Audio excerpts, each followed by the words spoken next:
Hey everybody, Jen here from Ever After in the Woods, and we are making another Artesprix project today. Today we're going to be making these plastic keychains.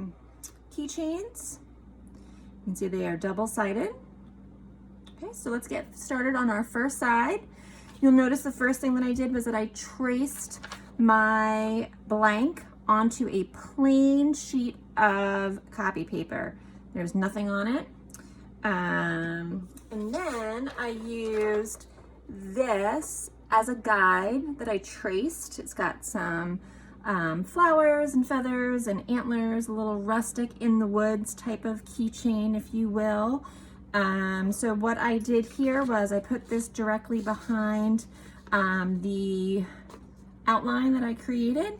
I used a window because I don't have a light box, and if you look into my actual blog post on Artesprix, we have just an image so you can see how you can use your window. You don't need to have fancy gadgets in order to trace. So I traced this with a pencil, right, my image, and then I colored it in using my iron-on ink heat sublimation markers. I made sure that I went around the outside edges of my traced blank as well, so that this way it would fully cover my entire blank here.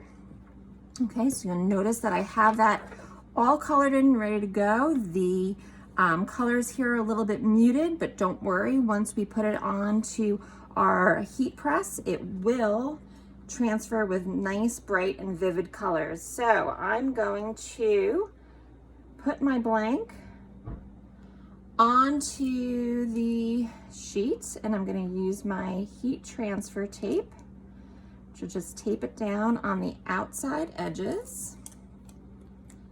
Okay, you don't want to use, you want to use enough, but you don't want to use too much.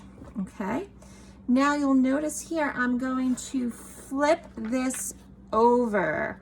Here is my project mat. Okay, I'm going to use my protective sheet of paper, and I'm going to make a sublimation sandwich.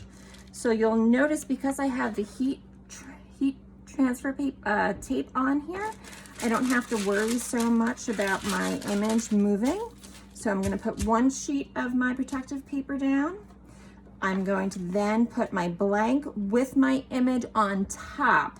Okay, super important. I've run into that issue myself where the colors were not coming out like how I wanted them to. And then I'm going to completely cover with my second piece of protective paper here. Okay, so this is gonna make my sublimation sandwich. And then I'm gonna take it to my heat press for 45 seconds. Project mat with my sublimation sandwich into my Artesprix heat press, which is heated up to 400 degrees. It's actually a little bit hotter than that, but you'll notice as soon as I close my heat press, I had it set for 45 seconds up top here, and then it automatically counts down for you.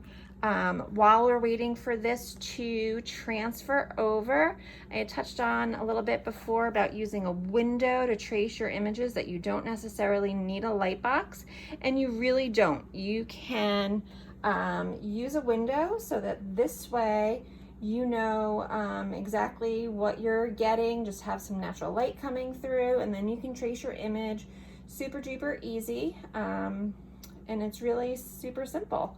So let's see what we got here. Came out of my heat press. It's super duper hot, but I want to take a little peek-see to see if my color has come out the way that I want it to. And when I look just super quick there, it looks like I've got really great color coming out. Oh, look at that. That looks awesome.